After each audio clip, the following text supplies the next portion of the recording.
Tá difícil encontrar o profissional certo para a sua empresa? Precisa de alguém detalhista para aquela vaga no financeiro?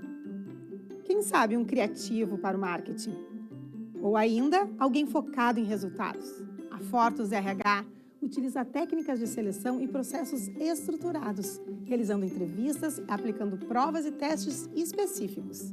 Tudo isso para buscar a pessoa certa para a vaga certa. Fortus RH. Conectar pessoas é o nosso forte.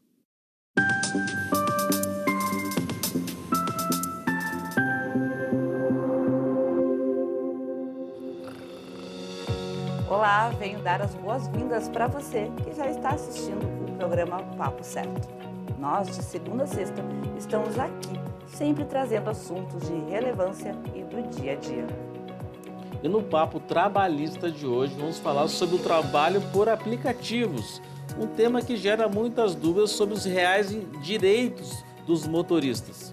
E quem está conosco para falar sobre esse assunto é o Marcelo Luca, bacharel, mestre, doutorando em Direito e agora também escritor. Seja muito bem-vindo. Obrigado, João. Obrigado, Amanda. A ideia hoje é a gente começar a trazer algumas informações e espero que possa contribuir para o debate, já que é um assunto que estamos com um projeto de lei tramitado no Congresso, e agradeço mais uma vez o convite para a participação no programa. Vai ser muito bom falar sobre esse assunto, doutor Marcelo, até porque eu creio que a dúvida que fica, os motoristas de aplicativos, eles são empregados ou eles são empreendedores? Então, você que já nos assiste, para saber mais, continue conosco que em 30 segundinhos a gente volta.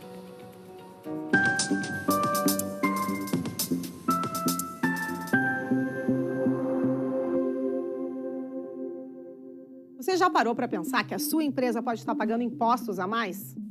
O nosso sistema tributário é bem complexo e é comum as empresas pagarem mais do que o devido. Saiba que é possível recuperar os valores dos últimos 5 anos e reforçar o seu caixa. A Fortus Tax é especialista no assunto e já ajudou muitas empresas nos seus 18 anos de atuação. E o mais importante, você só paga pelo serviço depois que o dinheiro estiver na sua conta. Fortus Tax. Pagar o justo é o nosso forte.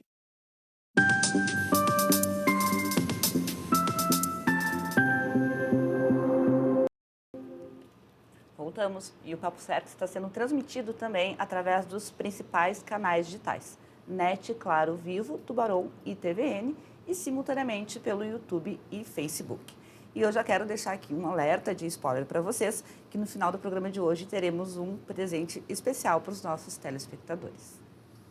Bom, então vamos para a nossa primeira pergunta do programa de hoje, que é trazer um pouco da pergunta aí que a Amanda comentou antes, que é sobre se os motoristas de aplicativo, a gente pode considerá-los como empregados ou como empreendedores, já que o tema está em discussão nesse momento aí no legislativo, né, doutor?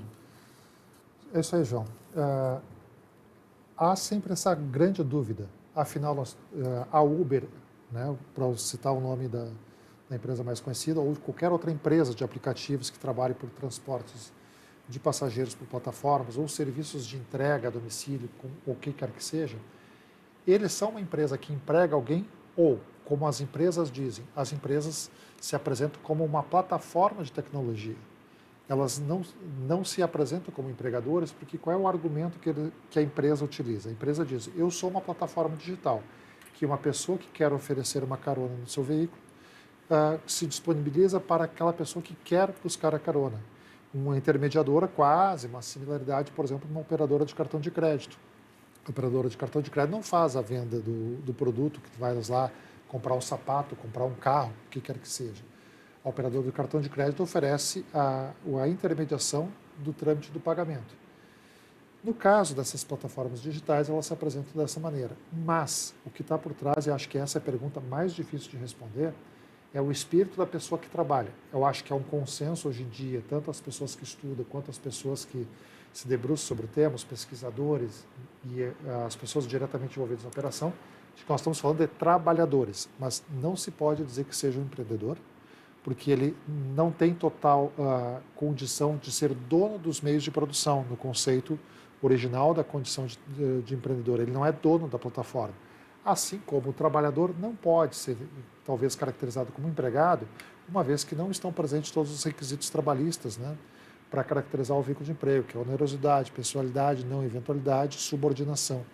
Então, havendo a ausência dos requisitos para considerar como trabalhador e há também a ausência dos requisitos para considerar como empregado. Nós estamos numa zona cinza, numa zona que não está definida, mas que é talvez uma zona muito mais relacionada, uma condição relacionada aos tempos que vivemos, aos tempos que a gente vive hoje da tecnologia, de ferramentas à nossa disposição. Tu me fala assim, porque tem aquele motorista de aplicativo que ele tem uma atividade, se a gente pegar um motorista, ele trabalhava com impermeabilização de estofados. E ele teve uma pausa na sua manhã ali, ele foi levar a sua namorada num curso e ele ficou, vou ficar 2 horas parado, vou fazer umas corridas pro aplicativo nesse período. Daí ele me atendeu. E tem aquele profissional que ele trabalha 12 horas por dia, 14 horas por dia, com dedicação exclusiva naquela função. Daí tem essa diferença do tipo de motorista também. Né? O tipo da dedicação que a pessoa faz. Né? Até mais adiante a gente vai falar sobre algumas surpresas que eu tive ao longo da minha vivência, da minha relação com esse assunto, sobre a questão da carga horária. Já vou contar uma historinha para vocês daqui a pouco. Mas lá no lançamento, quando começaram, e estamos esse ano completando, a gente não percebe, né, que já estamos completando 10 anos do início das operações das plataformas de transporte no Brasil. Uma década? Elas vieram em função, e vamos, né, uma década também do 7-1. Né? Essa parte precisa lembrar. Mas vieram no bojo da celebração dos Jogos Mundiais da Copa do Mundo de 2014, quando o mundo jogou seus olhos sobre o Brasil e chegaram essa inovação. Então, estamos completando 10 anos e ainda não temos uma relação adequada, está incorporado hoje em dia na vida urbana, no trabalho, e as pessoas entendem isso. Pode ser uma complementação de renda, e dessa forma, ou pode ser a atividade principal. E, doutor Marcelo, tu considera que esse projeto que tramita no Congresso Nacional, ele possa realmente vir a regulamentar o trabalho dos motoristas?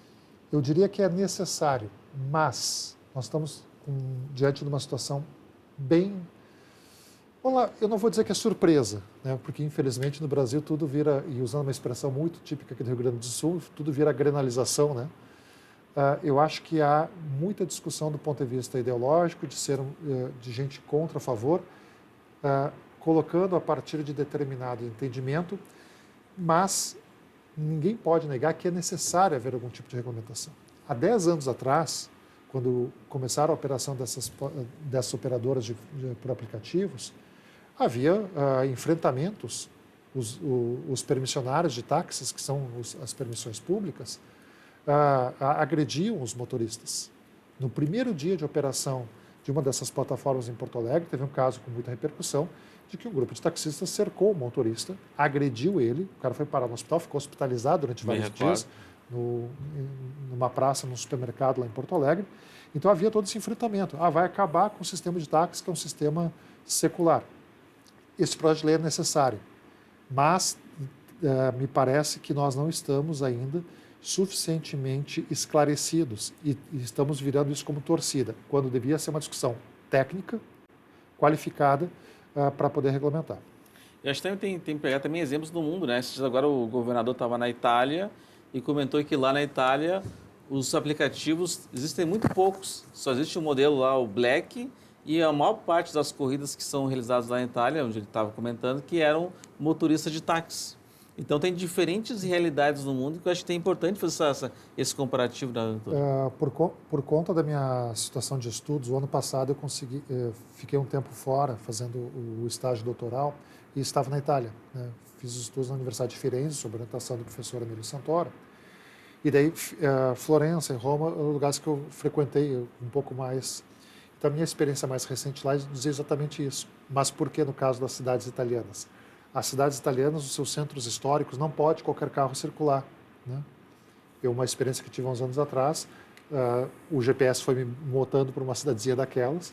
2 meses depois chegou uma multa aqui, porque eu tinha entrado com um carro particular numa área histórica. Né? E não pode? Não pode.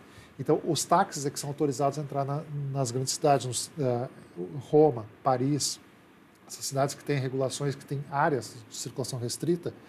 A plataforma, vamos citar o caso da Uber, né, tu usa a plataforma da Uber e chama um táxi.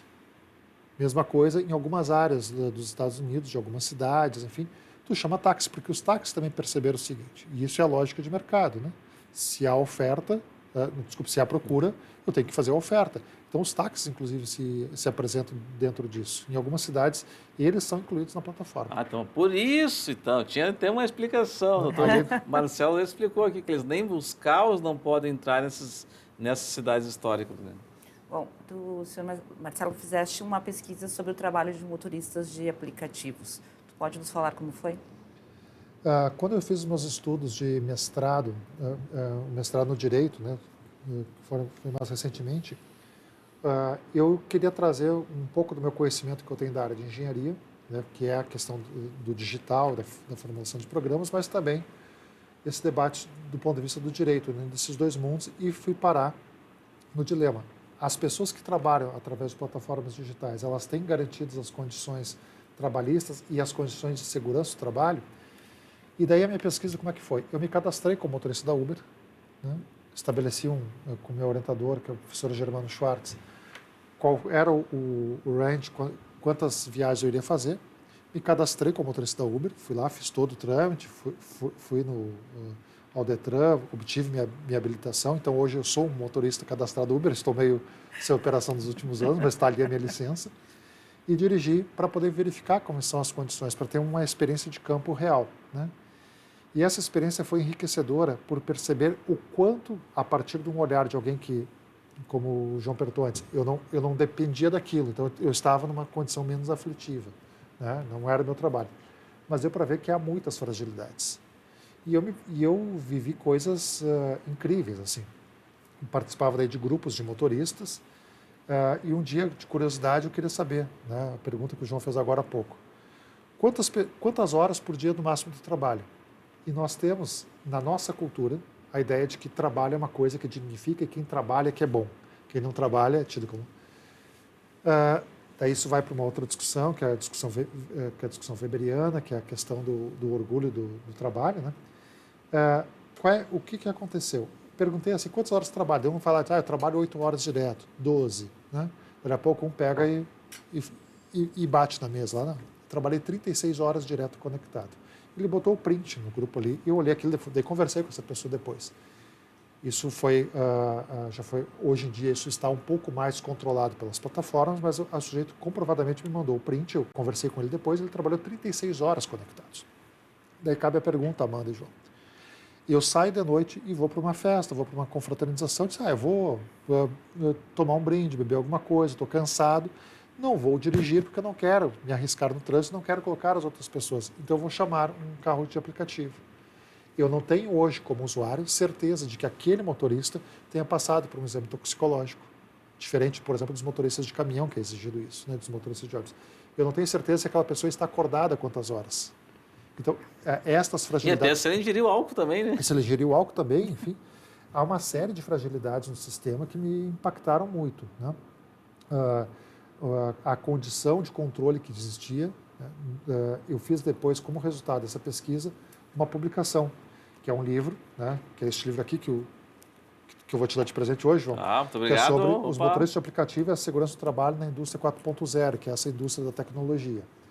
E aqui no final do livro eu coloco um relato que quando eu parei a pesquisa, né, quando eu parei o meu trabalho, depois de um tempo a empresa começou a me mandar e-mails diversos, porque eles conseguem verificar pelo georreferenciamento do meu celular onde é que eu estava. Daí começavam a perceber de que eu estava saindo de casa, indo para o meu trabalho, né?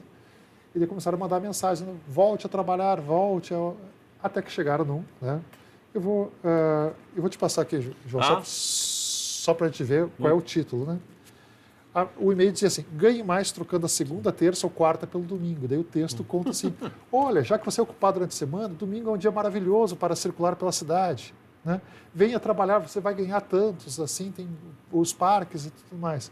Ou seja, comprovadamente as plataformas monitoram seus motoristas, comprovadamente elas sabem onde eu estou, percebem os meus hábitos e ficam me estimulando, me provocando. Daqui a pouco diz, poxa vida, vou ganhar um dinheirinho a mais. Então, há uma oferta, sim, de trabalho. E isso foi alguns detalhes que me chamaram muitíssima atenção. Bom, já aproveito, já vou agradecer. Depois eu vou pegar o autógrafo, né? Muito obrigado. Não, com certeza, a caneta já está aqui para... E Nós vamos dar presente agora para a nossa audiência, depois... Vamos no final. Do programa? No final do programa, vamos combinar que a audiência vai receber também um livro. Opa, então tá, pessoal. Agora eu vou chamar um intervalinho com os nossos apoiadores, Fortus Group e Prime Gourmet, e a gente já volta.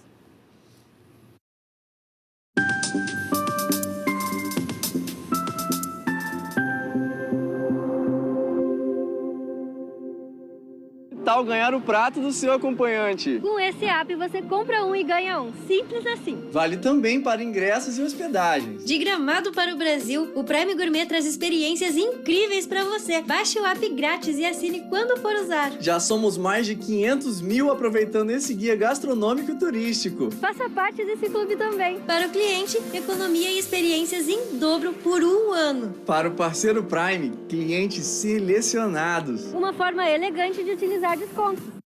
Em tempos de juros altos, margens reduzidas e incertezas, rever estratégias é fundamental para manter o seu negócio competitivo. Esse cenário exige planejamento e organização financeira. Nessas horas, qualquer ajuda é bem-vinda, mas a ajuda de um especialista é necessária. A Fortus Consulting conhece na prática e tem as soluções adequadas para cada situação. Fortus Consulting. Melhorar os seus resultados é o nosso forte.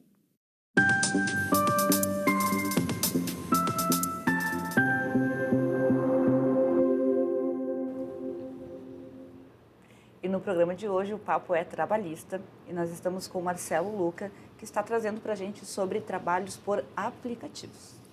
Doutor Marcelo, e esse projeto que tramita lá no Congresso, né, que ele traz segurança para o motorista e talvez até para o passageiro também?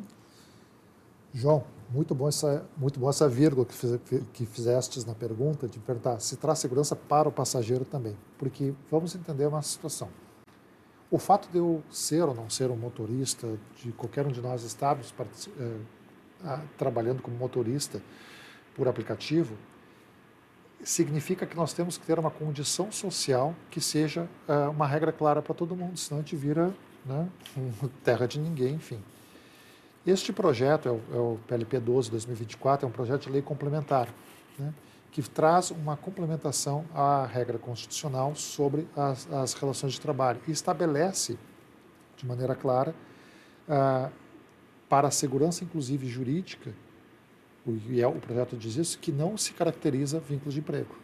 Porque nós temos no Judiciário Trabalhista várias decisões que ficam pipocando, aqui no Rio Grande do Sul, São Paulo, Minas Gerais também aconteceu isso já, decisões dizendo que em determinados casos há reconhecimento de vínculo ou não. Bom, o projeto de lei ajuda a resolver isso. Estabelece regime previdenciário, né, e estabelece regras para que essas pessoas que estejam trabalhando tenham garantias mínimas do ponto de vista do cara estar trabalhando com o carro e se acidenta. E fica daqui a pouco muito tempo sem poder trabalhar. Como as pessoas andam muito, né? Vários casos de pessoas que se acidentam, né? Vários casos que se acidentam, ou que o carro acaba dando uma batida, ainda que a pessoa não se acidente, o cara fica sem um instrumento de trabalho e perde a fonte de renda, né? Tem várias situações a isso. Então, o projeto ele cria uma série de condições, ele é resultado de uma discussão que durou 10 meses, que participaram as plataformas, participaram representantes, mas o que acontece? Como eu já fiz a ressalva antes, há uma discussão ideológica que está equivocada de um lado e de outro. Não dá para botar um componente ideológico numa situação que tem que ser resolvida a partir de uma situação real. Nós hoje vivemos num sistema de que nós temos transportes aplicativos e de que qualquer decisão de qualquer tribunal, de qualquer juiz singular, de qualquer corte ou de qualquer situação econômica, ou daqui a pouco a empresa resolve levantar e ir embora. Como muitas já foram. Muitos já foram. Quando eu escrevi o livro e fiz a minha pesquisa, eu me cadastrei na época em 2 plataformas. Uma delas já não está mais no Brasil. Posso dizer o nome aqui, é a Cabify, né? Que é uma empresa espanhola que atuava no Brasil, atuou durante um tempo e se retirou. Há vários relatos de várias empresas que tentam começar iniciativas menores, enfim, e que não se sustentam. Então, daqui a pouco cria uma situação, a pessoa cria uma dependência daquilo, o próprio usuário cria uma relação com aquilo. Imagina se hoje todas fossem embora. Como seria a nossa vida sem ter essa alternativa econômica Hoje pela manhã, vou me permitir aqui dar um relato do ponto de vista pessoal. Um familiar meu que está hospitalizado, que precisava uma pessoa ir buscar e outra pessoa vir.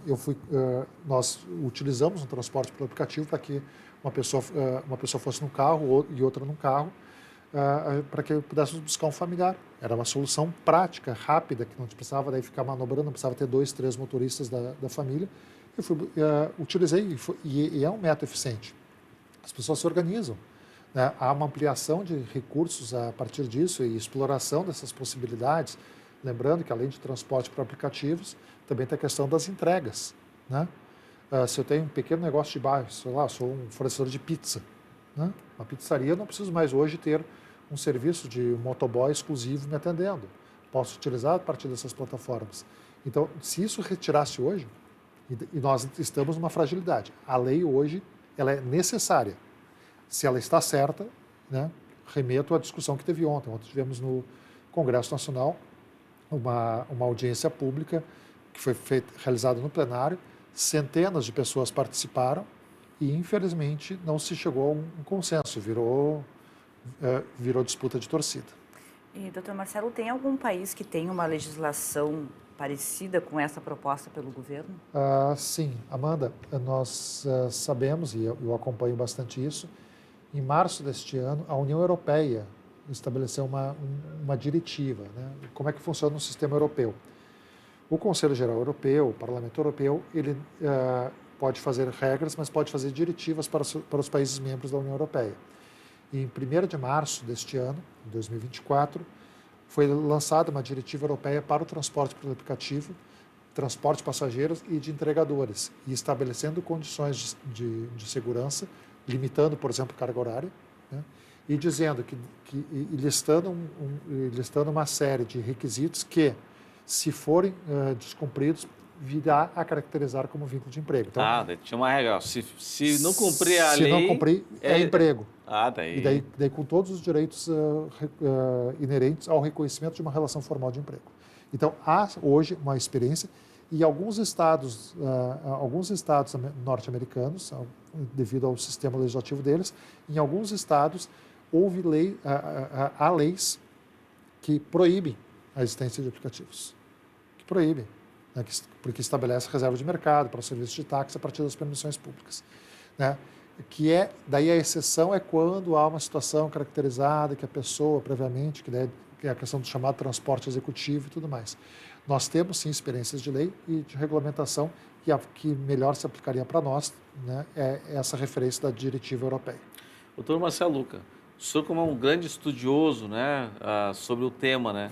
Se o senhor fosse lá no Congresso e pudesse dar uma sugestão para eles para regulamentar, o que o senhor, na sua fruto dos seus estudos, o que o senhor faria de sugestão nessa lei para que mudasse de forma técnica, né? Tirando essa questão que você está comentando da ideológica que só prejudica o debate, né?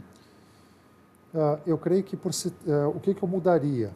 Há um item na lei que fala sobre transparência algorítmica, né? Porque hoje, da maneira que é o algoritmo, da maneira que funciona, a empresa estabelece seus critérios e se por acaso eu sou um motorista cadastrado, estou aqui na frente da TV com o carro parado e alguém daqui de dentro chama, eu não tenho garantia nenhuma de que eu, por estar mais perto, vá ser chamado. Há critérios de escolha que não são claros. O que eu estabeleceria seria detalhes melhores da questão da transparência algorítmica para dar segurança para a pessoa que trabalha, para que ela possa ter uma melhor fonte de renda, melhores ganhos, mas também colocaria uma condição, aspectos de segurança para o usuário, aquilo que eu falava antes. O usuário entender melhor o perfil do motorista ou da pessoa que ele chamou para prestar o serviço. A condição de preço, estabelecer critérios diferentes em situação regional. Por exemplo, se eu coloco meu carro a trabalhar, desgaste de pneus, combustível, manutenção, nada disso está considerado nos custos. Eu acho que a lei poderia prever isso. Poderia, por exemplo, ampliar para a pessoa que trabalha exclusivamente nisso, isso é uma ferramenta de trabalho, talvez questões tributárias, isenção tributária para a aquisição de veículos, desde que o veículo seja usado, como a similaridade dos táxis. Sim. Eu acho que a ideia do táxi é uma ideia que funciona durante séculos, mas é aquele tipo de reserva de mercado que os novos tempos, né, nós não temos condições de táxis suficientes. Eu me lembro, vou dar uma informação que eu me lembro corretamente. 28 anos atrás, 1996, aqui em Canoas, a cidade inteira, que já tinha seus 200, 300 mil, mais de 200, 300 mil habitantes, a cidade inteira tinha menos de 100 táxis atuando. Que era um problema daí. É um problema. Daí chove, desaparece táxi, né? Isso em qualquer cidade do mundo, mas enfim. Entretanto, os táxis têm mais nível de controle. Eu olho um carro na rua, não sei se ele é um carro por aplicativo ou não. Por exemplo, a lei poderia incorporar isso, que os carros de aplicativo sejam identificados.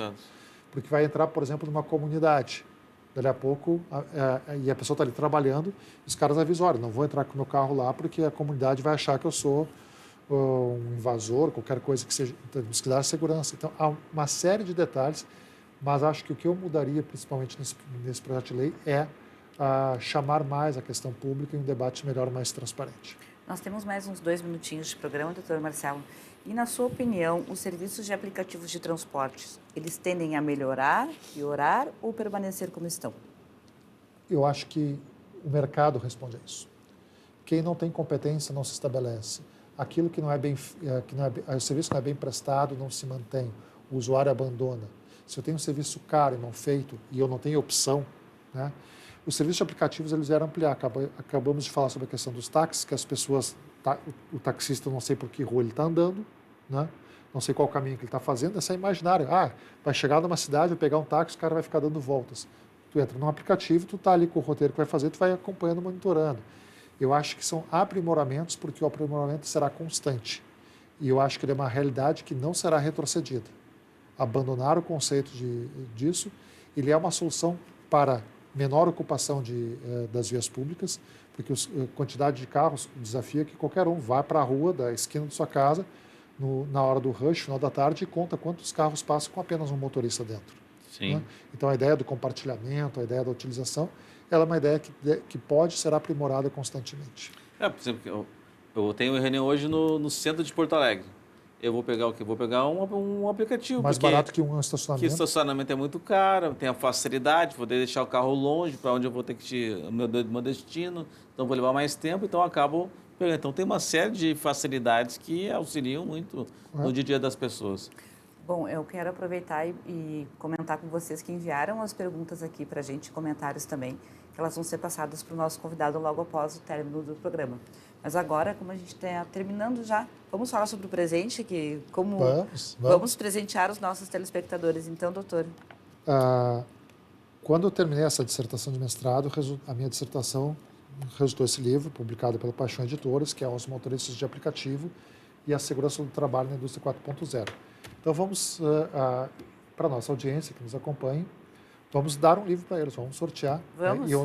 E fica a critério do programa eles saber como é que define. Bom, eu sugiro estou a gente entregando colocar, para vocês. Então, assim, convidar vocês para irem lá no nosso Instagram, papocerto.com.br, e a gente vai colocar a dinâmica de como participar, então, para poder ganhar esse livro que vai ser muito, muito interessante para a vida dos motoristas de aplicativos e entregadores de deliveries também. Doutor Marcelo, muito obrigada pela tua presença. Muito obrigado, Amanda. Muito obrigado, João, mais uma vez.